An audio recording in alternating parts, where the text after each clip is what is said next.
Sin si Greed sa lalaking ito meron daw itong green sa ulo, isa itong user, at sinasabi ng lalaki. Pagkatapos na palitan ng pera ang mga lupa, pinplano ninyong umalis sa nayon, ngunit nagpa siyang manatili dahil sa mga development plans, ang sitwasyon na ito ay dahil sa iyong self-interest, at hindi ang kasalanan ng Mero Company. Sumisigaw ang lalaki at sinasabi na bastard, isang outsider ang sinusubukan na magsalita ng ganyan, spy raw ba siya ng company? Sinasabi ng lalaki na hindi raw siya nandito para makipag-away, ang unang prioridad niya ang kumpanya halata na kita basta aminin mo ang katotohanan. Maaari kayong gumawa ng symbiotic relation with the company, kung sa lahat, hindi tatagal ang kumpanya na walang mga residente, sabi ng lalaki na. Tama siya kung kumikita ang company, makakabuti din ang ating sitwasyon. Sa isip-isip ni Greed na ang conversation ay nagbago nung dumating ang lalaking ito. Sino raw ba ang lalaki na yan, at ano ba ang lalaking ito?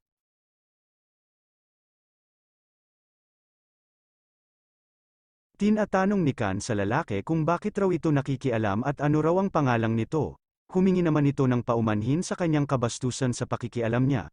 Ang pangalang niya raw ay si Horowi. Sa isip-isip ni Greed na nagbago ang atmosphere sa isang iglap. Ano raw ba ang class nito? Sinasabi ni Khan? Tama daw siya, mas mabuti ang magkaroon ng symbiotic relationship sa malaking mga company. Ganang paman, ang Winston Village ay bahagi ng teritoryo ng Earl's Time. May lokal na batas na tinatawag na karapatan ng mga tao sa Stime Earldom. Napaisip naman si Horowi sa sinabi ng matanda. Sinasabi ni Khan na ang mga residente ay may karapatan na malaman ang tungkol sa kanilang mga lugar at tahanan, na mas mabilis kaysa kanino man. Si Earl's Time mismo ang nagpataw ng mga karapatan ng bayan na ito. Dahil sa pioneering age sa North, malaking epekto ang kanilang mga bagong lupa sa mga kalapit na lungsod at nayon. Humanda para sa pagbabago, at magbahagi ng impormasyon sa mga residente at maximize ang kanilang mga kita. Iyan ang kagustuhan ni Earl's Time, batid ni Horowi. Yan daw ang problema dahil binabaliwala ng kumpanya ang kagustuhan ni Earl's Time, at ang dapat maging responsable ang Panginoon sa pagpapahayag sa kumpanya na monopolies, ang impormasyon tungkol sa mga development plans. Batid naman ni Khan na yan talaga ang dahilan sa likod ng conflict na ito. Sinasabi ni Horowi na mukhang nakumbinsi daw siya at mukhang may dapat raw siyang gawin. Narinig na niya daw ang mga appeals na inyong ginawa sa Earl at hinaharangan ng Panginoon at ng company. Sumang-ayon naman ang lalaki, dapat ipahayag ng Panginoon at ang mga kasamaan na ginagawa ng kumpanya. Siya daw si Horowi, ang lihim na maghahatid ng iyong mga pagsusumamo sa Earl. Nagpasalamat naman ang mga residente na sa wakas may pag-asa na raw, hindi naman makapaniwala si Greed sa ginawa ni Horowi. Paano daw niya ito nagawa? Hindi raw niya natanggap ang quest, pero gumawa siya ng quest sa kanila. Tinawag ni Greed si Horowi, sinasabi ni Horowi na mukha kang rebulto sa harap ng smithy kanina. Galit naman si Greed sa sinabi niya na mukha siya rebulto. Tatanungin daw ni Greed si Horowi ng direkta na sigurado daw siya sa simula na may natanggap siyang quest mula sa Mero Company. Kaya bakit daw siya nagpapalit ng panig? Nagbuntong hininga si Horowi at ibinahagi ni Horowi ang quest nito at impormasyon sa tanong. May lumabas na notification na para sa mga residente ng Winston. Nagtraidor ka sa kumpanya para sa mga residente, tumakas ka sa kumpanya at ipapakita ang kasalukuyang sitwasyon ng Winston sa Earl's Time. Malinaw na kondisyon, isang audience na may Earl's Time, clean reward, makakakuha ng title ng Apostle of Justice. Max affinity, reputation sa mga residente ng Winston, magkakaroon ka ng regalo mula sa Earl's Time. Apostle of Justice, creation of the courage, lahat ng stats ay magkakaroon ng 10 points. Paglikha ng kasanayan unbreakable justice, nagulat si Greed at hindi makapaniwala sa mga rewards na makukuha nito. Mukha nagseselos daw si Greed sa kanya. Sinasabi ni Greed na hindi raw siya nagseselos, sabihin niya raw sa kanya kung paano niya nakuha ang hidden quest. Sinasabi ni Horowi na napansin raw ba na ginawa niya ito. Ibinigay daw ito sa kanya. Sa tingin ni Horowi na gawin niya ang event na ito daw ay isang paraan na ginagamit ang degree ng kalayaan sa kasunduan. Kung aktibong makikilala kayo at makialam sa mga kalagayan ng NPC, maaari kayong makakuha ng kaugnay na quest. Ito ay isang paraan na ang mga unang gumagamit lang ang may alam, kaya malamang hindi mo alam ito. Malapit na ito magsimula at kumakalat na sa iba't ibang sites. Ang mga unang gumagamit lang ang gumagamit ng paraan na ito, kaya huwag sana sumama ang loob mo. Tinatanong ni Horowi kung ano ang problema mo. Umiiyak at sinasabi ni Greed na isa din daw siya early user. Pinagtatawanan at sinasabi na hindi mo pa rin alam ito. bawat unang manlalaro ay ginagamit ang paraan na ito. Nakakatawa ka, magkaibigan na tayo, biglang nag-log out si Greed dahil napahiya ito. Sinasabi ni Hurowi na nagalit siya sa sarili at umalis. Bilasan na raw niya, hindi na raw dapat siya mag-aksaya ng oras dito. Nasa 127 lang daw ang level niya, kahit 18 oras kada araw na siya naglalaro mula sa paglabas ng larong ito, dahil ang class niya daw ay isang orator, dahil ang tanging paraan niya daw para makalaban ay ang kanyang mapang-akit na dila, mas mahirap mag-level up kumpara sa ibang klase. Sobrang limitado daw ang mga armas, mababa ang health at ang fighting power at ang mga skills, at ang pinaka-nakakamatay na kahinaan ay walang escaping techniques. Kailangan niya daw ang courage stat na permanente na nagpapataas ng attack power at defense, tuwing tataas ito ng 10 points, hindi daw siya pwedeng maging ranker sa pamamagitan lang ng mga quest na nakukuha niya at sa pakikipag-usap lang. Kailangan niya daw dumaan sa castle gate na yan para makarating daw siya sa Earl's Time. Magandang araw sa inyong lahat, pwede daw ba siyang makalabas? Sa isip-isip ni Hurowi na mahigpit daw ang mga guard at kailangan niya daw makipag-usap sa kanyang paraan at umalis dito. Sinasabi nito na traveler lang raw siya at kung wala daw problema. Pwede ba daw siyang padaanin ng mga ito? Wala naman reaksyon ang mga guard at naiinis na si Hurowi sa walang reaksyon sa mga ginagawa niya pagsasalita. Meron dumating at sinasabi nito na hindi daw sila sisigat sa mga salita niya at tinuruan niya na daw sila na walang magpapalabas. At batid ni Hurowi bakit daw nandito si Rabbit? Sinasabi ni Rabbit na pinagsabihan niya na ang mga guard na mag-report sila sa kanya at pagkatapos magsalita ng mga residente. Sa isip-isip ni Hurowi na nakakainis daw ito. Kailangan niya daw hiramin ang power of persuasion skill, basta gamitin niya daw ito ng tama, kaya niya daw makontrol ang karamihan na NPC at sana raw gumana daw ito. May lumabas na notification na ang persuasion passive skill ay na-activate na, nagpunta daw siya dito upang magplano ng kanyang estratehiya sa pag-instigo ng mga residente habang naglalakad. Hindi ba yan ang basics ng pagbuo ng plano? Sinasabi ni Rabbit na parang sobra na daw siya sa kanya. Nabigo daw siya gumawa ng kaguluhan kahit malito man lang ang mga residente sa notice. O baka nagtraidor na daw ito. Nagtataka si Hurowi kung bakit hindi gumana ang persuasion skill. Sinasabi ni Rabbit na natutunan niya daw mula sa karanasan na laging maghanda sa isang pagtratraidor. Sigurado daw siya na maiintindihan niya daw ito kung bakit siya aarestuhin. Sinasabi ni Hurowi na hindi daw siya susuko sa quest na ganito. Kailangan niya daw tumakas na huli si Hurowi ng mga guard gamit ang kanila mga latigo. Hindi daw marami ang kanyang sandata pero kailangan niya daw magmadali. Biglang naman hinampes ng guard ang kanyang braso at nabitawan ito ang kanyang dagger. Hindi daw siya makakalayo sa lakas niya sa labanan. Pilit niya tumakas at sinubukan naman ito mag-log out para makatakas. Pero may lumabas na notification na hindi pa daw tapos ang labanan.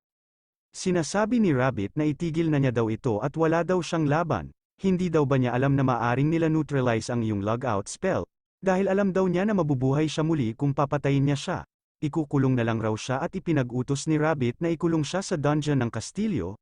May lumabas na notification na ang quest para sa mga residente ng Winston na A-class na quest ay nagbabago sa S-class na quest.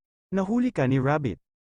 Makukulong ka sa dungeons ng castle na walang pag-asa na tumakas, pero, kung ikaw ay magpipilit sa mahirap na sitwasyon, ang apostol ng katarungan ay mabibigo, dapat may lumitaw at iligtas ka. Malinaw na kondisyon, huwag kang mag-log out ng 50 oras sa tunay na oras. Ito ay isang sobrang hirap na quest. Ang kasalukuyan mong health ay delikado, dapat ka na sumuko sa quest na ito. Tinatanong ng system na kung susuko ka ba sa quest na ito? Sinasabi ni Hurowi na 50 oras, imposible daw ito. 20 oras na raw siya naglalaro. Kung lalabas daw siya, pilit kang i-log out ng capsule system, at hindi ka na muli makakakonect ng 6 hours bilang penalty. Mananatili daw siya sa maliit na dungeon ng 8 araw at 8 oras sa laro at maapektuhan ang kanyang pag-iisip at ito daw ay delikado. Pero isang single na tao daw siya at walang trabaho at walang may pakialam sa kanya. Kung i-convert niya daw ang capsule into trance mode, baka ang katawan niya raw ay mawala ng malay, hindi niya daw hahayaan mawala ang opportunity na ito. Nagawin ng S-grade linked hidden quest. Gagawin niya daw ito. May lumabas na notification na tinatanggap mo ang quest na ito at nagsimula na ang 50 na oras. Quest clear reward, the second-class Apostle of Justice's partner. Title, One who overcame hardships, Apostle of Justice's partner, creation of the courage stat. Lahat ng stats ay tataas ng 20 kapag kasama mo ang Apostle of Justice. Creation of skill makakakuha ka ng unbreakable justice, creation of skill makakakuha ka ng sacrifice of justice. One who overcame hardships, magbubukas ang indomitable stat, creation of skill makakakuha ka ng strong will. Quest failure, walang penalty, na-activate na ang capsule trance mode. Mula ngayon, ang iyong mga brainwaves ay sumusunod na para pilit ka na i-log out kapag na-detect ang panganib, kapag napasama ang iyong kalusugan, magdadala ang Satisfy ng mga executive na may medical equipment sa iyong lokasyon, kung may pagtatangka na shutdown ang capsule, isang Satisfy employee ang magpapadala para protektahan ang capsule, sa isip-isip ni Horowi. Nagmamakaawa ito na basta tulungan siya na tapusin ang quest na ito. Magiging loyal siya sa kanya, sa buong buhay niya sa laro, hihintayin niya daw ang kanyang Apostle of Justice.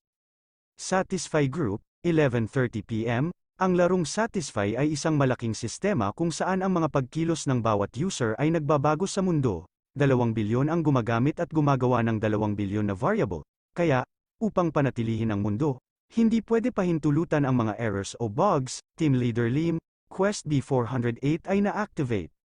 Magbibigay ng pahintulot na magpadala ng mga emergency executive. Nagbigay na ng pahintulot si Leader Lim, susunod na daw siya, ang B408 na quest kahit daw ito ay isang S-grade hidden quest na nag-activate sa special conditions, ang malinaw na reward ay isang second class. Kung magtagumpay daw siya, ito ay ang pagsilang ng unang gumagamit sa Satisfy na magkakaroon ng 2 klase. Ganang paman kailangan niya na malagpasan ang 200 oras ng paglalaro.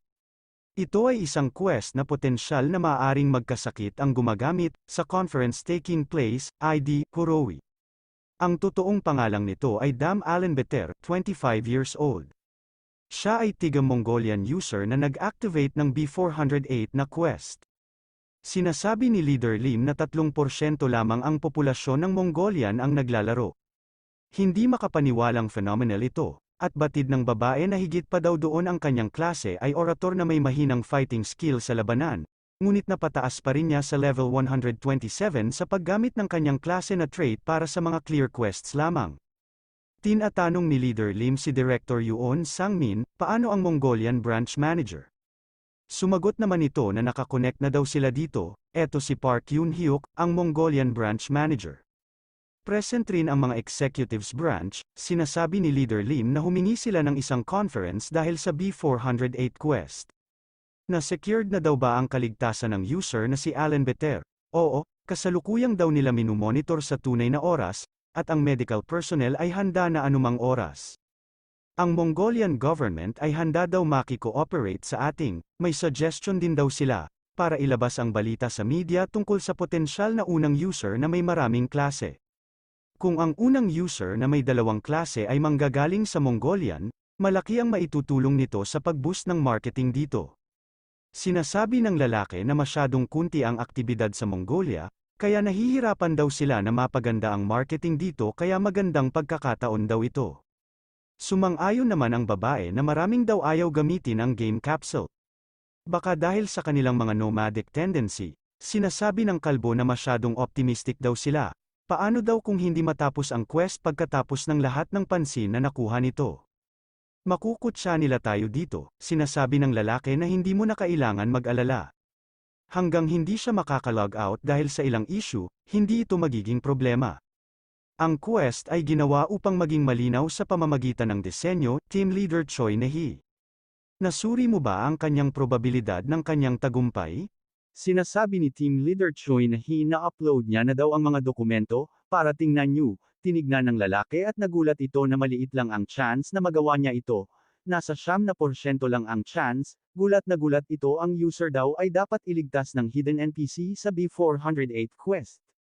Makikilala ng user ang Mysterious Apostle of Justice, sa Underground Priso, at ililigtas ng Apostle of Justice ang user pagkatapos makinig tungkol sa sitwasyon sa Winston.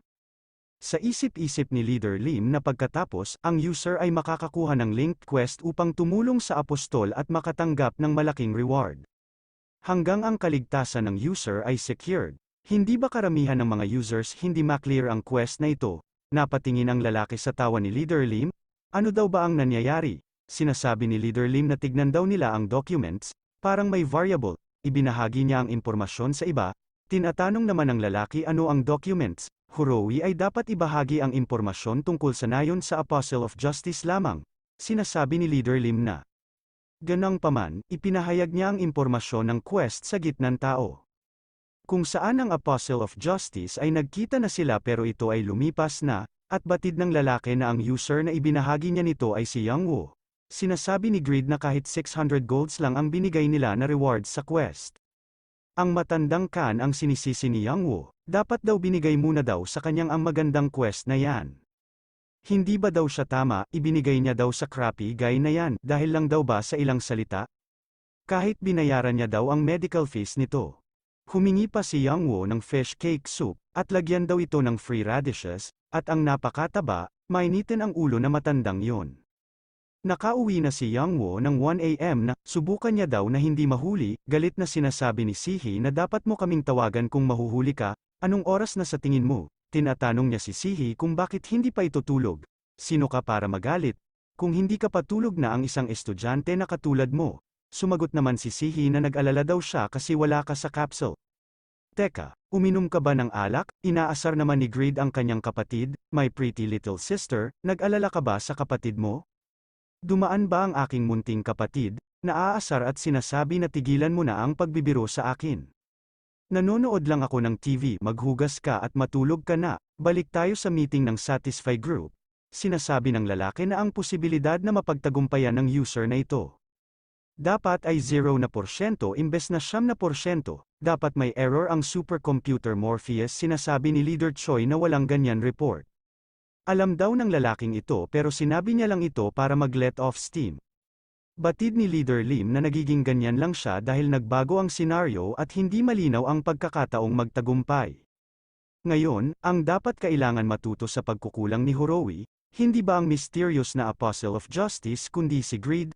Sa isip-isip ng lalaki na si Yang Woo ang sinisisi niya, pero nasa level 21 pa rin siya kahit legendary class siya. Anong ginagawa niya all this time? Ang kawawang legendary class na punta sa isang user na zero productivity na tulad niya. Isa na bang hidden content ang masasayang dahil sa kanya? Ang lalaking ito ay isang toxic, nakamamatay na nakakalason sa Satisfy. Batid ng lalaki na nasa level 21 pa rin daw siya kahit legendary ang class nito. Ano daw ba ang ginagawa niya all this time? Ang kawawang legendary class na punta lang daw sa isang user na zero productivity na tulad niya. Isa na bang hidden content ang masasayang dahil sa kanya? Ang lalaki daw na ito ay isang toxic, nakamamatay at nakakalason daw ito sa Satisfy. Hindi raw ba siya talagang mabibigo sa quest sa ganitong rate? Nawala daw nila ang perfect chance na advertised ang laro na ito. Sa isip-isip ni Leader Lim na ang mga ginagawa lang niya pagkatapos makuha ang legendary class ay gumawa ng epic grade arrow at kumukuha ng mga class quest.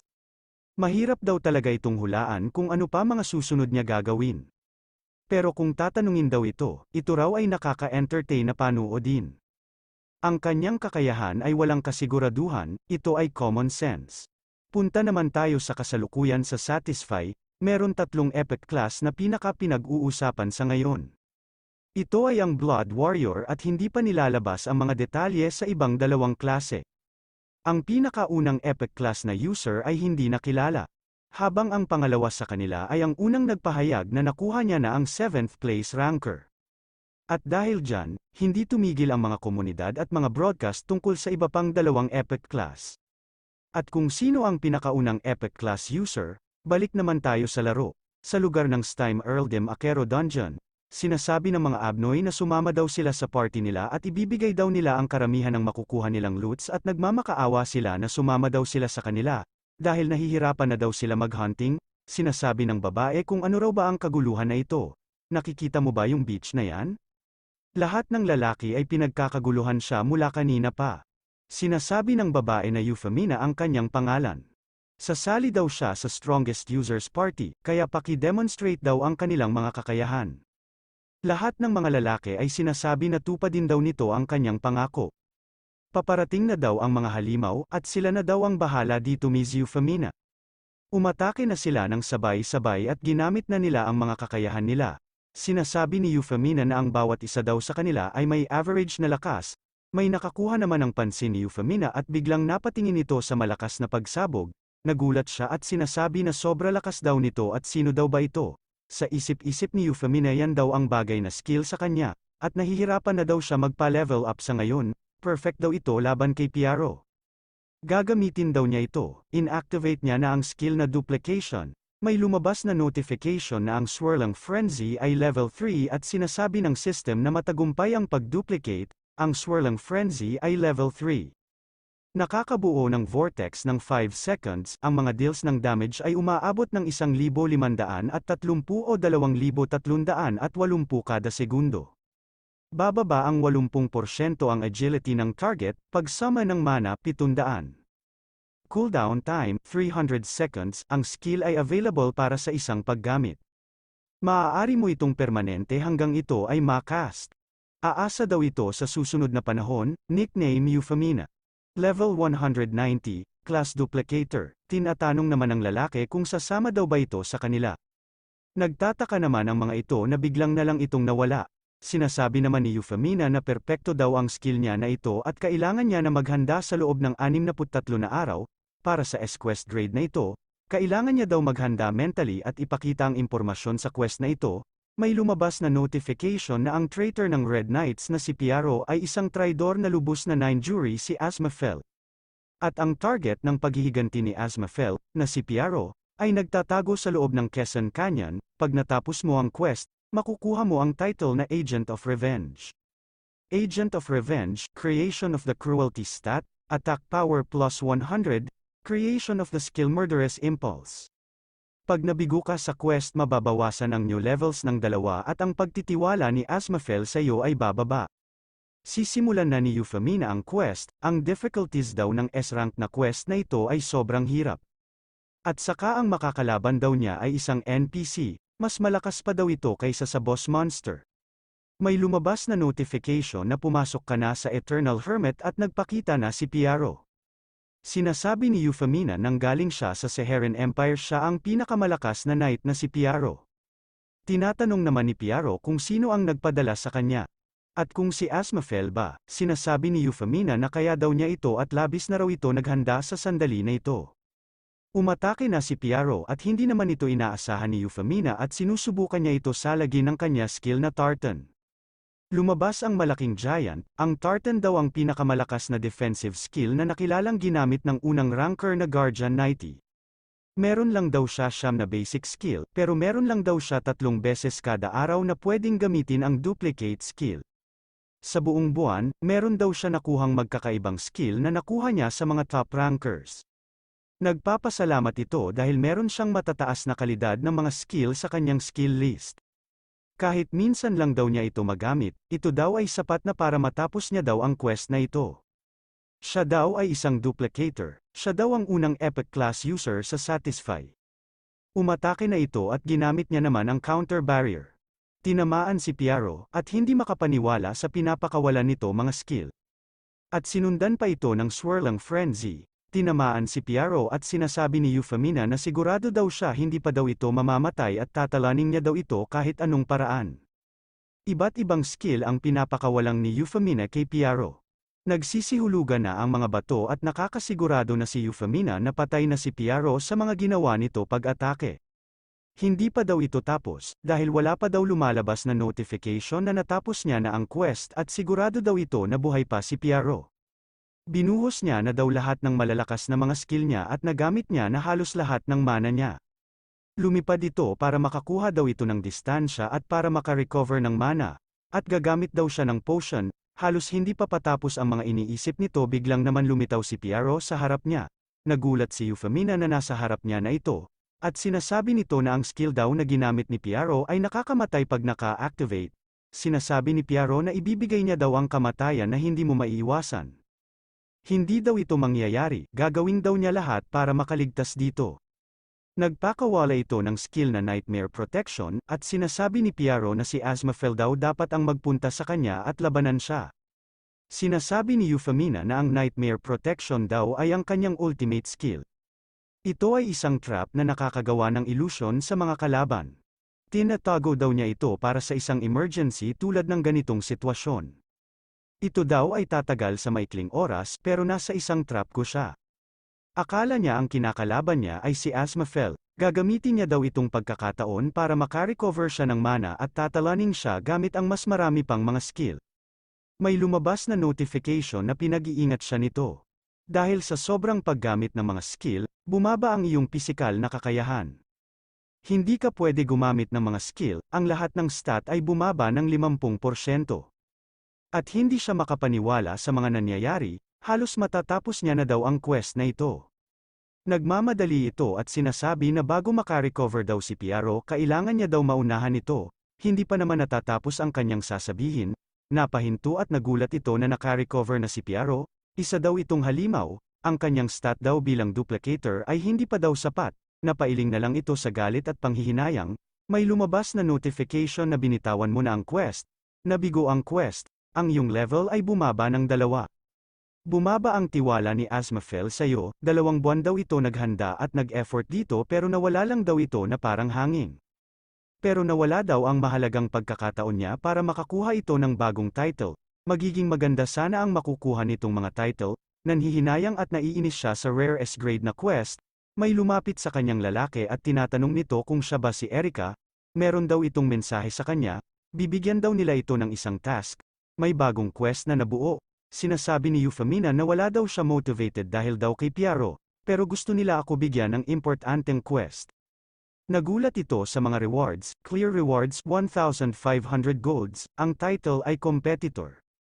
Competitor, fighting spirit stat ay magbubukas, at ang luck stat ay magbubukas, the skill rolling dice will be generated, simula nang tinawag siya bilang Erina, sa maraming nickname na ginamit niya hanggang ngayon, ang nickname na Erina, ay nakilalang gumagawa ng mga item, sinasabi ni Euphemina na bilang Erina sa ngayon, tinatanggap ang quest, may lumabas na notification na gagawa ng isang production item, ang gagawin item ay hindi pa alam. Nakatanggap ka ng kahilingan mula sa Mero Company na harapin at matalo ang advanced blacksmith na si Kansa. Successor in a production game, clear rewards 1,500 golds, ang title Competitor. Competitor, fighting spirit stat ay mabubuksan, at ang luck stat ay mabubuksan, the skill rolling dice will be generated. Quest failure, ang iyong relasyon sa Mero Company ay sobrang mapapasama. Sinasabihan naman si Greed na huwag na daw itong magtampo. Gusto ni Greed na bigyang siya ng magandang quest, at sinasabi ni Khan na ang company ay nakamonitor sa buong village. Kung susubukan daw nito umalis sa Winston, siya daw ay matatanggal. Pero ang isang labas na tulad ni Horowi ay matagumpay na maiiwasan ang kanilang paghahanap. Sa isip-isip ni Greed na hindi niya daw pwedeng ilagay ang kanyang benefactor sa ganitong delikadong sitwasyon. Sinasabi ni Khan na hindi daw ito mabubuhay kung may mangyayari sa kanya. Dahil anak niya daw ito, sinasabi ni Greed na hindi na kailangan umiyak, bumalik na daw sila sa pagsasanay, at nagdesisyon na daw ba sila ng date para sa kompetisyon, sumagot naman si Khan na sa makalawa na ang kompetisyon, handa na daw ba siya? Masayang sumagot naman si Greed na ipakita daw nila sa kanila kung ano ang totoong blacksmith. Kung paulit-ulit niya daw gagamitin ang kanyang mga skill, tataas daw ang mga kakayahan niya. Nararamdaman niya daw ang mga galaw niya, naging mas maganda at maayos daw ito. May lumabas na notification na nakakagawa ka ng isang rare grade item, lahat ng stats plus 2, reputation sa buong kontinente plus 30, nakakagawa ka ng isang epic grade item, lahat ng stats dagdag 4. Reputation sa buong kontinente dagdag 80, tumaas ang persistence stat. Tumaas ang dexterity stat, nararamdaman niya daw na nag-improve na siya, at nakaka-excite daw ito. Napaupo si Greed sa sobrang pagod niya at tinignan nito ang kanyang mga stat kung ano pa ang mga tumaas. Kahit marami daw ang mga ginawa niya mga item, iba pa din daw ito kumpara sa panahon na ginagawa niya ang Java Arrow, wala na daw silang magagawa tungkol dito. Wala raw silang material na high grade dahil sa Mero Company. Maaari daw silang magbenta ng ilang epic grade item, kaso regardless daw sa kanyang stat, tiyak na ramdam daw nito ang pagtaas ng proficiency niya. Higit pa raw dito, nakuha pa niya daw ang karagdagang 130 stat points sa crafting items. Obviously na kailangan niya daw ilagay sila sa dexterity kung gusto niya daw manalo sa laro na ito, pero kung pag-iisipan niya raw ito kung paano daw siya halos mapatay ng mga gangster nakaraan, dapat niya din daw consider ang mga ibang stats niya. Ilalagay niya daw ito sa 60 sa stamina at 70 sa dexterity. Lumabas ang notification na tumaas ang iyong stamina mula 52 hanggang 112. Tumaas ang iyong dexterity mula 79 hanggang 169, dahil sa pagtaas ng stamina, tumaas ang iyong health mula 936 hanggang 1536. Nagtaka ito dahil hindi daw ito ang stats ng isang level 21 user. Kapantay niya ang stats ng isang level 75 user, higit pa dyan, tataas daw ang kanyang stat point sa tuwing makakagawa siya ng high-grade item, kaya, pwede niya daw makover ang kakulangan niya sa combat skills, kailangan niya raw makagawa ng maraming physical labor, pero sanay na daw siya sa ganyan, sa laban bukas. Ipakikita niya daw sa kanila ang mga bunga ng kanyang paghihirap. Winston Central Square, ang araw ng kompetisyon. Ang square ay puno ng lokal na mga residente at mga gumagamit ng NPC. Nagulat naman ang lalaki na napakaraming NPC na residente ang nagtitipon sa kompetisyon. At sinasabi ng nakamask na lalaki na tila sila daw ay mga residente na gustong protektahan ng smithy mula sa Mero Company. Lahat ng NPC ay sinisigaw nila ang pangalang ni Greed, at sinasabi nila na huwag raw ito matatalo at protektahan daw niya ang smithy. Sa isip-isip ng mga user na siya pala si Greed, tingnan mo ang kanyang kagamitan. Low-level user daw ba siya? Mukhang ang kompetisyon na ito ay sa pagitan ng mga beginner blacksmiths. Kinakamusta ni Valmont ang paghahanda nila sa kompetisyon na ito? Sumagot naman si Rabbit na ang lahat ay ayon sa plano. Sir, nagsalita na ang MC ng kompetisyon na ito. Pinapahintulutan niya na raw na magpakilala ang mga lead star ng kompetisyon ngayon. Unang pinakilala ang partisipante ng Meron Company si Erina, na i-inlove ang mga kalalakihan kay Euphemina at sinasabi nila na ang ganda niya daw. Panuorin daw nila ito. Kaya mo yan girl. Go girl, hindi ko alam kung ano ito, pero manalo ka sana sa laro na ito. Nagpapakyut at nagpapasalamat si Erina sa mga nag-cheers sa kanya. Manalo ka sa laro na ito, Erina. Mag-cheer ako para sa'yo. Sa isip-isip ni Greed na ang ganda niya. Hindi niya rival ang Blood Witch ang kagandahan ni Yura. Ang cheers ng mga tao ay kamangha-mangha, pero may mga lokal na residente sa ating kumakampi. Pati ang mga kakampi ni Greed nahulog na din kay Erina, at biglang nadismaya naman si Greed na pati kumakampi sa kanya napunta na din kay Erina. Nagpapakyut naman si Erina kay Greed kaso naiinis si Greed dito dahil hindi niya daw ito type. Isang bata lang daw ito. Sinasabi niya daw ba na bata lang siya? Hindi ka ba nahuhulog sa isang maganda na katulad ko?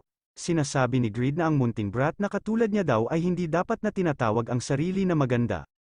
Sa isip-isip ni Euphemina na ano daw ba sa tingin niya wala pang lalaki na nagtreto sa kanyang ng ganito. Ipapahiya niya daw sila sa harap ng lahat.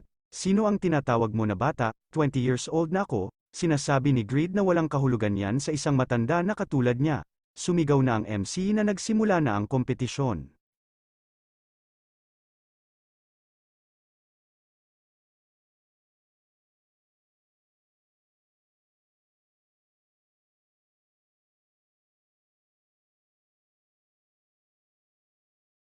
Sinasabi ng MC ng laro na ang dagger ang tema ng kompetisyon ngayon.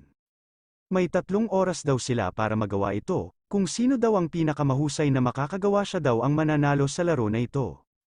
Sinasabi ni Euphemina na kung siya daw ang mananalo dito, makukuha daw niya ang bagong title at stat, pero ang kinakabahala niya daw sa ngayon ay ang hirap ng quest, at ang item production ng laro ay unknown. Ibig sabihin nito ang kalaban niya daw ngayon ay hindi pa nabubunyag ang mga skills.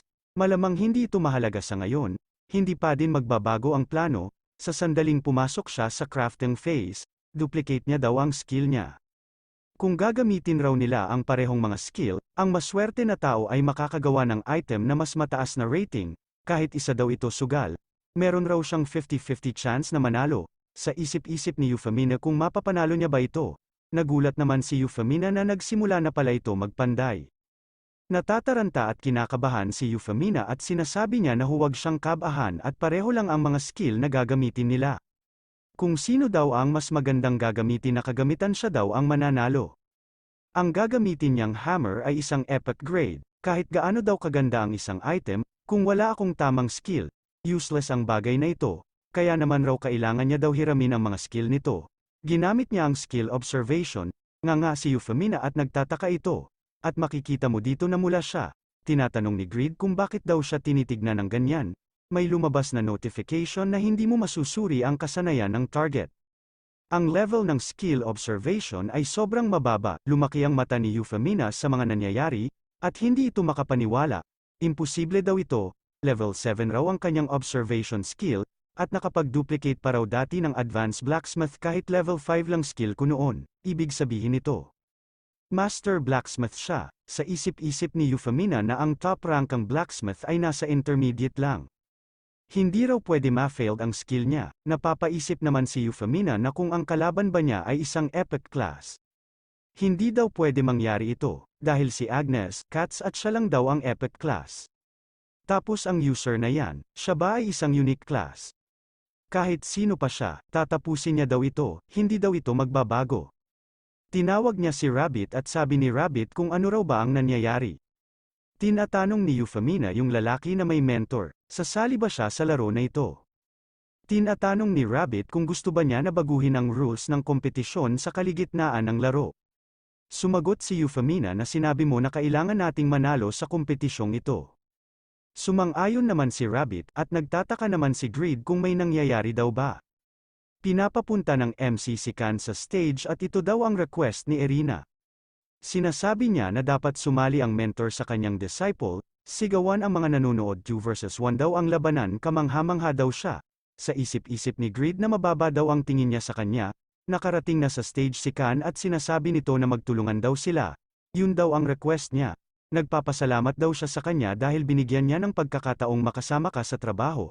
Isang blacksmith na iginagalang niya, at binigyan niya ng pagkakataon na ipaglaban ang kanyang smithy. Sinasabi ni Greed na talunin natin siya. Nasusunod ang mga pinaplano ni Euphemina na gumagalaw na ang dalawa. Sinasabi ni Euphemina na siya daw ang pag-asa niya at pahiramin niya daw ito ng kanyang mga kahanga-hanga mga teknik. May lumabas na notification na matagumpay mong nasuri ang Advanced Blacksmith's Craftsmanship Level 2 skill, matagumpay mong na-duplicate ang Advanced Blacksmith's Craftsmanship Level 2 skill. Maaari mo gamitin ang Advanced Blacksmith's Craftsmanship skill ng isang beses. Maganda daw ito. Nakuha niya daw ang skill nito. Basta magkatulad daw ang kanilang kakayahan, aasa na lang daw sila pareho sa swerte. Hindi daw ito magbabago kahit master ranker siya. Hindi pa daw tapos ang laro na ito. Sinisigaw nila ang pangalang ni Erina, sa isip-isip ni Euphemina na minartilyo pa nila ang outline ng blade. Ang tanga daw nila, tapos niya na daw ang pagpanday ng blade. Basta nasa panig niya daw si Lady Luck, panalo daw siya sa laro na ito. May lumabas na notification na ang The Legendary Blacksmith's Patience skill ay na-activate. Tumaas ng 200% ang iyong health, defense at dexterity sa loob ng isang oras. Sa isip-isip ni Greed na maayos na daw ito, ang concentration ni Master Kan ay hindi rin daw matatawaran. Ang bakal at ang apoy ay perpekto niyang nararamdaman ang bawat swing. Perpekto daw ang lahat. May lumabas na notification na ang The Legendary Blacksmith's Breath na activate na ang skill, tumaas na ang stats ng item. Ito na daw ang pagkakataon na maging isa ang bakal at apoy. Napatingin naman sila Rabbit at Valmont sa ginagawa ni Greed. Sinasabi ni Kan na hindi siya makapaniwala na pinarangalan siya na maging bahagi ng paglikha ng masterpiece na ito. Sinasabi ni Greed na hindi pa ito tapos, meron pa daw silang naiwan. Ito daw ang Minotaur horn na gagamitin nila para sa hawakan. Ang halaga daw nito ay 10 golds, para daw malaman niya. Napatingin si Greed sa kabila, kumpleto na daw ang dagger ng kalahok na si Erina. Ang anyo nito ay kasing ganda daw ng creator, isang kahanga-hanga daw na masterpiece ay nagawa ng walang 3 oras, batid ni Greed na hindi man niya aminin. Pero ito ay talagang kapansin-pansin. Hindi talaga mayabang ang bata na yan. Talaga meron siya pagmamalaki. Sinasabi ng MC na ngayon, ipakikita natin ang mga katangian nito. Dagger of Bewitchment, rating epic. Durability, 60-60 attack power, 122 hanggang 127 attack speed, dagdag 8%, sinasabi ng mga abnoy pati daw ang mga katangian daw ng dagger ay kamangha-mangha. Malinaw na ang resulta, si Erina ang panalo sa laro na ito, isang dagger na ginawa gamit ang mga duplicate na kasanayan at superior aesthetics ng isang mahusay na blacksmith. Ang kanyang natural na ganda ay minsan maaaring magnakaw ng puso ng kalaban. May tiyak na may probabilidad na makulam ang kalaban. Kapag ginamit ang attack, mabilis na bumaba ang durability, restrictions ng user, level 100+. Agility 200+, Intelligence 30+. Intermediate Dagger Mastery, sa isip-isip ni Greed na huwag daw ito magpapaistorbo at mag-concentrate sa kanyang dagger at ang kanyang dagger daw ay mas maganda. Batid ni Valmont na hindi ka panipaniwala ang isang dagger na nakakakulam ng mga tao. Sumagot si Rabbit na talagang kapansin-pansin daw ito. Sinasabi ni Kan na kamangha-mangha daw siya. Maaari niya daw siya talunin sa ganyang edad niya, pero walang problema sa iyo Greed. Sinasabi ni Greed na syempre, kakatapos lang daw niya mag-craft ang mine, nag-aalala daw siya baka ma-heart attack ang audience pagkatapos na makita ito, biglang bumukas ang gate at pumasok ang mga guard. Nabigla naman si Greed, sinasabi ng guard na kasalanan niya daw. Nakatanggap daw sila ng impormasyon na kasama ka sa teroristang na si Horowi, hulihin daw siya. Dahil umabot ka sa video na ito, pwede po ba mag-like and subscribe at mag-iwan po kayo ng comment sa baba? Maraming salamat bossing, balik na po tayo sa recap. Nagulat ang mga Abnoy at sinasabi ni Kan na nahuli daw si Horowi. Sinasabi ni Valmont na kawawa naman sila. Batid ni Kan na plano pala ito ni Valmont, lahat ng ginagawa niya ay kaduwagan. Kumilos siya dahil alam niya na matatalo siya. Galit na sinasabi ni Greed na anong ibig sabihin daw nito bakit sinasabi kasama niya si Horowi. Bakit daw siya kasama sa bastos na yan, bitawan daw nila siya. Sa isip-isip ni Rabbit na 20 taon na daw siya bilang merchant at nahawakan niya na daw ang maraming magagandang produkto. Pero hindi mapapantayan ng gawa ni Erina ang napakagandang item na ito. Natalo daw sila. Sinasabi ni Valmont na muntik na daw silang mahuli at napakaganda ng item na yan. Sumagot naman si Rabbit na napansin mo rin ba? Kaya pala nag-utos ka sa mga guard na hulihin siya. Sinasabi ni Valmont na ang dagger daw ni Erina ay sapat na para mabaliwala ng crowd ang mga pangyayari. Akala mo ba madali kong isusuko ang smithy? Kumpiskahin ang dagger, at siguraduhin na ang mga detalye nito ay hindi malalaman. Sumang-ayon naman si Rabbit. Sa isip-isip ni Rabbit na sa kakayahan niya, baka totoong maging pinakamagaling siya sa kontinente. Biglang tumingin si Erina sa dagger at sinasabi nito na, ano daw ito, kung natapos siya baka natalo daw siya dito, pero mukhang ang crowd ay nakakasiguro sa akin na siya daw ang nagtagumpay sa huli. Naniniwala daw siya na panahon na para matanggap niya raw ang kanyang reward, since na natulungan niya raw sila at nakamit ang kanilang goal. Sumang-ayon naman si Rabbit sa sinabi ni Euphemina, may lumabas na notification na natapos mo ang iyong quest at makukuha mo ang mga gold at title, mukhang maganda ang ibang bagay, pero hindi ganyan ang ganda nito. Totally random, ganun pa din, mas mabuti na daw ito kesa ma-failed, sinasabi ni Euphemina na yung lalaki. Bakit hinayaang ng ganito? Sumagot naman si Rabbit na kailangan lang na ilabas ang mga bagay, sa isip-isip ni Euphemina na pinakamasama ang personality niya, pero curious pa rin daw siya sa identity niya. Batid ni Rabbit na siguro hindi niya akalain na matatalo siya sa taong hindi naman blacksmith. May bastos ang mga galaw niya, pero parang Kan. Mayroon ka ba na tulad ng duplicating skill, sa isip-isip ni Euphemina na alam niya? Bastard NPC, batid ni Rabbit na ang kumpanya ng Mero ay sikim at malapit ng mahuli at nakikita niya ito na nakatayo na sa harap ng Earl's Time at may maraming akusasyon laban dito, kaya nagpaplano na daw siyang umalis sa kumpanya na ito. At si Con Smithy ang magbibigay ng opportunity na yan. Iyan daw ang na-realize niya pagkatapos makita niya ang kakayahan ni Greed, sa kanyang social network at mga kasanayan sa negosyo. Makakagawa na kami ng maliit o medium-sized na negosyo sa mga item na ginagawa ni Greed. Nagtataka at sinasabi ni Euphemina na kahit ang number 1 merchant ranker Vega, ay may maliit lang na negosyo. To think siya ay isang tao na maaaring higit pa dyan, sinasabi ni Rabbit na nais niya raw gumawa ng proposal. Tulungan niya raw siya iligtas si Greed. Nagulat si Euphemina na isa itong quest. May lumabas na notification na tulungan si Rabbit's job seek ang Plan Ranked S quest. Tulungan si Rabbit rescue Greed at sanhi ang pagbaba ng Mero Company at Panginoon ng Winston. Quest clear conditions, rescue Greed, the fall of the Mero Company at Winston's Lord. Quest clear reward, 5,000 gold, affinity with Rabbit at ang mga residente ng Winston ay tataas sa max. Quest failure, -2 levels, kamatayan ng Rabbit, lahat ng quests na kasama sa Rabbit ay permanente na masisira. Gusto mo bang tanggapin ang quest? Sa isip-isip ni Euphemina na ang lalaki na Greed na yan ay nakatanggap daw siya ng S-ranked quest matapos makipag-affiliate sa kanya. Gagawin niya daw ito. Sa loob ng Smithies may nagsasalita at sinasabi na lahat daw ba ay nakakuha na. Kailangan nating mag-move ngayon, nakuha na nila si Horowi. Nagpapasalamat naman si Kan sa kanilang lahat. Hindi lang tayo pwedeng umupo habang si Horowi at Greed ay nakikipaglaban para sa atin. Protektahan natin ang ating sariling kinabukasan, hanapin natin ang ating kalayaan sa ating sariling kamay. Biglang tinamaan ng araw ang kalbo, sinasabi ni Valmont na isang revolution. Alam niya na daw na mangyayari ito, sinasabi ni Khan na bastos raw ito. Minamanipula mo ang kompetisyon at nagplanong kunin ang bayan bilang sarili mo. Hindi raw ba ito, takot sa galit ng mga tao, sinasabi ni Valmont na Sir Philipson, ano sa tingin mo? Hindi ba ang mga marahas na taong ito ay lubos na nakakatakot para sa Panginoon? Ibigay daw ang blacksmith at tahimik na sumama sa kanila, gusto niya raw itong matapos ng mabilis at makapagpahinga na siya. Sinasabi ni Khan na isa daw itong talagang Valmont na karakter sa ML Pangit, pinag-utos na ni Valmont na arestuhin na ang tumatayong leader nila sa rebellion na ito na si Khan. Sa isang kulungan may nagsalita kung nasaan daw siya, tinatanong nito kung ilang araw na ang lumipas, sino daw ang makakapagligtas sa kanya, hindi daw matatag ang pag-iisip ni Horowi. Hindi namin garantisado ang kalusugan ni Arian Butter kung ito ay magpatuloy. Delikado kung hindi natin ipipilit siya na mag-log out. Pero 48 na oras ang nakakalipas, pumasok siya sa isang estado kung saan gagawin niya ang lahat para protektahan ang kanyang pagsusumikap. Mongolian Branch Manager Park Yoon-hyuk, sinasabi ng lalaki na masyadong delikado. Kahit si Greed na magliligtas dapat sa kanya ay nabihag na.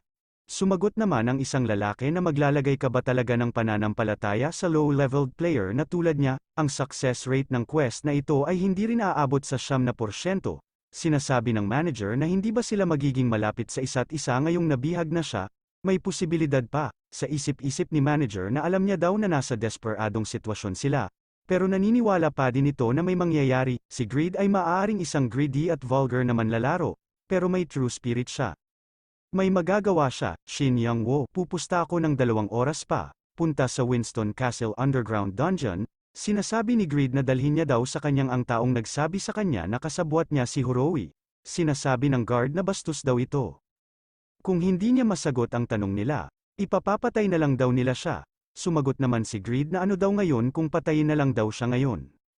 Pinagmumura naman ni Greed ang mga guard at sinasabi na patayin na lang nila ito. Galit naman sumagot ang guard ano daw ba ang mga pinagsasabi niya bastard, sa isip-isip ni Greed na gagaliting daw niya ang mga guard, para patayin siya. Ito na lang daw ang paraan para makaligtas siya dito.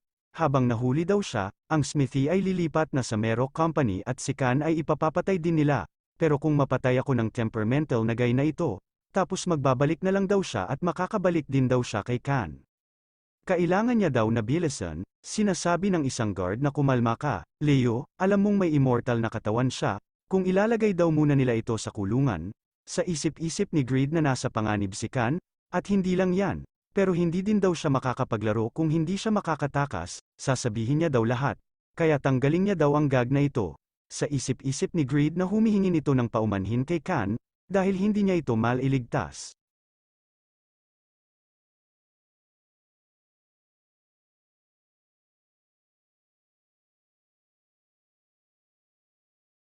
Batid ni Greed na nasa panganib daw si Khan kung makukulong siya dito, at hindi lang yan, hindi din daw siya makakapaglaro kung hindi siya makakatakas, at sasabihin niya daw lahat, kaya tanggaling na daw nila ang nasa bibig niya. Sa isip-isip ni Greed na humihingi siya ng paumanhin kay Khan, dahil hindi niya ito maliligtas, sinasabi ng guard na ikulong na daw siya hanggang magsalita, galit na sinasabi ni Greed na magsasalita na daw ito, sa isang kulungan nilagay si Greed, at sinasabi ng guard na tumahimik daw ito. Magsalita na daw siya para matapos na lahat ito, may lumabas na notification na nalikha na ang paghahanap ng Apostle of Justice, S-Rank Quest. Quest, Apostle of Justice, S-Rank Quest, Rescue, Heroy. Quest Clear Conditions, Rescue Heroy sa loob ng 7 oras, Quest Reward, tanggapin ang title ng Apostle of Justice, gagawin ang isang linked quest kay Heroy. Apostle of Justice, bukas na ang Courage stat, lahat ng stats ay may +10. Matututunan mo ang skill na Unbreakable Justice, Quest Failure, -2 levels, makakatanggap ng title na Pagkaduwag. Duwag, bababa ang affinity with NPC, bababa ang probabilidad na makakuha ka ng mga quests. Ikakahiya kayo ng mga NPC na may tamang mga disposisyon. Sinasabi ni Greed na mukhang familiar ang rewards na ito. Ang quest ni Heroy ay na-share din sa kanya, arestado rin daw siya at paano raw niya ito ililigtas sa 7 oras, at may isang penalty kung nabigo niya ang quest, ayaw niya na daw gawin ito. May lumabas na notification na hindi mo na maka-cancel ang quest na ito dahil ito ay naka-process na. Bakit laging daw nangyayari ito sa kanya? 3 oras na ang lumipas, alam niya raw na hindi siya magkakaroon ng swerte. Walang dahilan ang malas na bastos na tulad niya. Ang malas niya daw, kahit sa daan daw hindi pa siya nakapulot ng 10 won kahit nasa 26 years na daw siya. Alam niya sa sarili niya na dapat may hinala siya na may mali. Pagkatapos niya makuha ang legendary class. Gusto niya daw suntukin si Lady Luck sa mukha, biglang may narinig si Greed na may tumatawag sa kanya. Ito pala si Euphemina at tinatanong niya kung nasaan daw ito. Ang boses daw na yan ay mukha si Erina daw ito. Bakit ano daw ba ang ginagawa ng bata na yan dito, kahit ano raw ang ginagawa niya dito? Basta siya lang daw ang pag-asa niya para makaalis sa kulungan, ang malas na lalaki na yan, nasaan daw ba ang bata na yan? May lumabas na notification na may 2 oras ka pa para i-clear ang quest, nauubos na raw ang oras niya at kailangan niya na daw may gawin para makuha ang atensyon nito. May narinig si Euphemina at napalingon ito at sinasabi na nandun siya. Nagpunta siya sa kulungan at nabigla siya sa mukha ni Greed. Napamura ito at sinasabi niya na tinakat niya daw siya, at buti na lang daw na nakita niya ito, teka lang daw bago niya daw ito pakawalan. Ibabalik niya daw ito sa kanya, ginawa mo ang lahat para magawa ito, sa isip-isip ni Greed na yan daw ang dagger niya, ang sweet niya daw at pag tinitignan niya daw ito ng malapitan, ang ganda daw niya. Sinasabi ni Euphemina na meron daw ito isang condition, gusto niya daw na gawan daw siya ng isang orb. Isang orb na maaaring mag-stock ng maraming magic, sa isip-isip ni Greed na isang orb. Magic tool daw ba ito? Hindi pa daw siya nakakagawa ng orb kahit isa. Kaya bakit niya daw siya tinatanong, kahit ano mangyari papayag na lang daw siya. Tumango si Greed para sabihin na pumapayag na ito. Sinasabi ni Euphemina na meron pa daw isa, tumigil na daw ito sa pagtawag sa kanya ng isang bata. Ang pangalang niya daw ay Euphemina at tawagin daw ito sa pangalang niya. Bakit daw ginagamit niya pangalang ay Erina at bakit daw ang dami niya condition? Tumango na lang ulit si Greed, nakahinga na daw siya sa wakas. Inabot ni Euphemina ang dagger niya, at kunin niya daw ito, tinatanong ni Greed kung bakit daw siya nagdesisyon na iligtas siya. Paano naman napunta ang isang blacksmith dito? Sinasabi ni Euphemina na hindi daw ito isang blacksmith. Isa daw itong duplicator, isang hidden class. Dinuplicate at ginamit niya daw ang skill ni Khan noong contest. Nagulat si Greed sa nalaman nito at sinasabi na isang hidden class, pero narinig niya daw na 3 lang ang manlalaro ang meron sila. So isa ka sa kanila, pero kung tinatago mo ang katotohanan, bakit niya daw ito sinabi sa kanya? Sumagot naman ito na kung matututunan din naman nila ang makilala ang isa't isa sa future, bakit hindi na lang ito sabihin? Sa isip-isip ni Greed na isa ka din hidden class, at may isang unique class, at paano niya nalaman ito? Sinasabi ni Greed na maiba daw sila. Meron daw ba ito gusto sa kanya, ang mga masasamang babae ang tipo ko? Sinasabi ni Euphemina na ano daw ba ang mga pinagsasabi nito? Hindi pa niya daw alam kung ano klase niya, pero kailangan niya na daw ito ipakita at ang iyong mga kasanayan. Kung ayaw daw nito ipakita, silang dalawa ay mamamatay dito, natatakot at sinasabi ni Greed na bakit daw ang dami nila. Tinawag ba daw nila ang lahat ng guard dito? Sinasabi ni Euphemina na siya na daw bahala sa 100 sa kanila. Kailangan niya daw tumulong kung gusto daw nila mabuhay dito, batid ni Greed na ang tanging sandata niya ay ang dagger na ito. Lumabas ang mga kakayahan ng ideal dagger. Rating, Unique Durability, 168 168 Attack Power, 242 hanggang 264. Attack Speeds, plus 11% may bihirang pagkakataon na agad na patayin ang target. Agility plus 20 kasanayan Wind Blasty ay nabubuo. Ang kasanayan Quick Movements ay nabubuo, restrictions ng user, kinakailangan ang level 180 plus. Kinakailangan ng 450 plus agility. Dapat may advanced dagger mastery. Nagtataka at sinasabi ni Greed na ano daw ba ito? Ganito daw ba ang dagger niya? May lumabas na notification na ito ay isang item na nilikha mo. Ang iyong pag-unawa ay nasa 100%, isang penalty ay nag-apply dahil ang mga kondisyon ng item ay hindi natutunan. Ang iyong attack power ay bumaba ng 20% at 50% lamang ng mga option ang magiging epekto. Sa isip-isip ni Greed na sobrang cheap daw nito, hindi daw siya makapaniwalang na binigyan pa rin daw siya ng penalty kahit siya daw ang may gawa nito. Tinatanong ni Euphemina kung assassins daw ba siya. Di ba may advanced dagger mastery requirement yan? Nagtataka ito at sinasabi na teka lang daw, pero nakakasiguro daw siya na ikaw ay Master Craftsman rank blacksmith. Ano daw ba ang nangyayari sa isip-isip ni Greed na itong bata na ito? Parang nakita niya ang mga detalye ng dagger, ibig sabihin magaling siya tumingin ng mga item. At hindi pa niya masyado naiintindihan ang mga bagay. Sumisigaw si Euphemina na papunta na sila dito, napalingon ito at biglang may bumato sa kanya at naiwasan niya naman ito. Ang bata daw na ito ay hindi lang siya binalaan, umatake na si Greed at ginamit niya ang wind blast, tumalsik ang mga kalaban gamit ang malakas na hangin, sinasabi ni Euphemina na ang galing naman nun, galit naman sinasabi ni Greed na tatayo ka lang ba dyan Euphemina. Sinasabi ni Euphemina na sa anumang bagay bukod sa pagliligtas sa kanya, labas na daw siya sa iba pang mga trabaho. Plus, hindi daw mura ang serbisyo niya, batid ni Greed na bakit niya sinusubukang maglaro ng hard to get, may lumabas na notification na may 1 oras at 25 minuto ka para ma-clear ang quest. Napapamura na lang si Greed dahil wala na daw siya oras para dito. Hindi niya daw kaya silang lahat na mag-isa, sinasabihan niya si Euphemina na huwag daw siyang ganyan at tulungan niya daw siya dito at iligtas daw nila ang mga tao. Sinasabi ni Euphemina na kung ang matanda kan ang sinasabi mo iligtas natin. Tinatanong ni Greed kung nahuli din ba siya, kung yan ang kaluwagan, pero sa anuman kaso, pero ang taong gusto niya daw na iligtas ay isang lalaki na ang pangalang ay Heroy.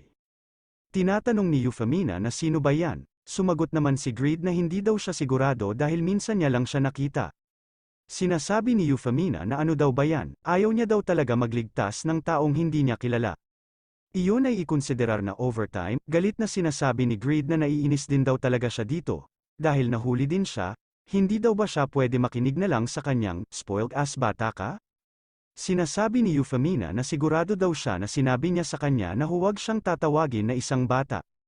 Biglang nagpakawala ito ng skill na Spear of Destruction, na papalapit sa mga guard, nagulat si Greed sa malakas na pagsabog, mag-ingat daw sila delikado yung mga tao na yan. Sa isip-isip ni Greed na sa tingin niya daw na ang lakas niya ay malakas kahit hindi binabanggit ang incantation, kasing lakas niya si Yura.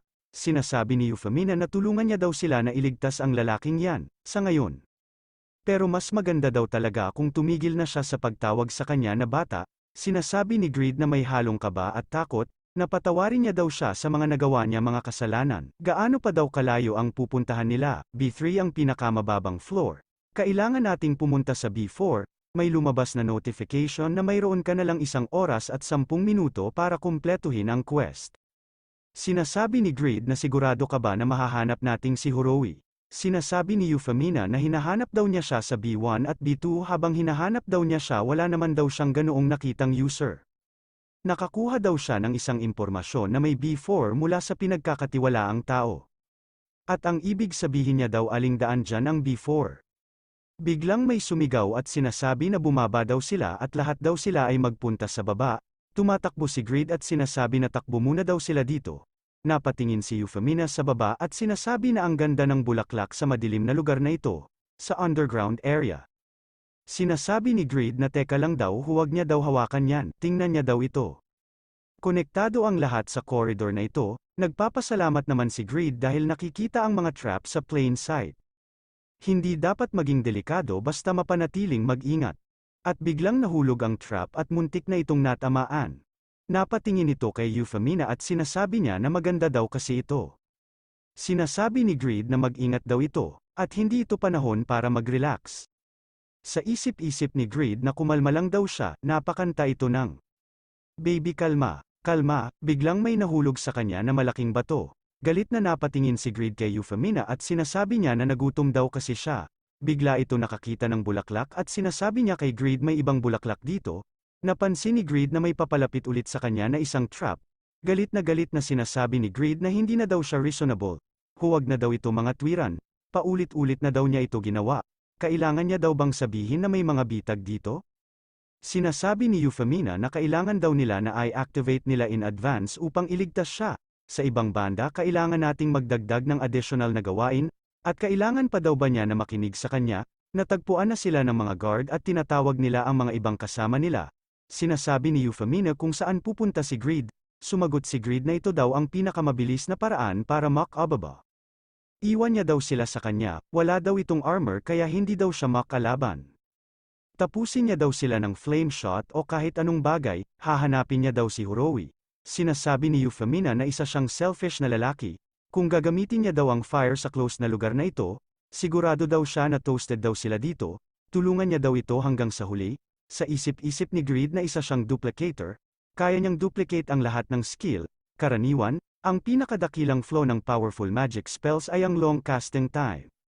Pero sa tingin niya daw siya ay isang magician na kaya niya ay cast instant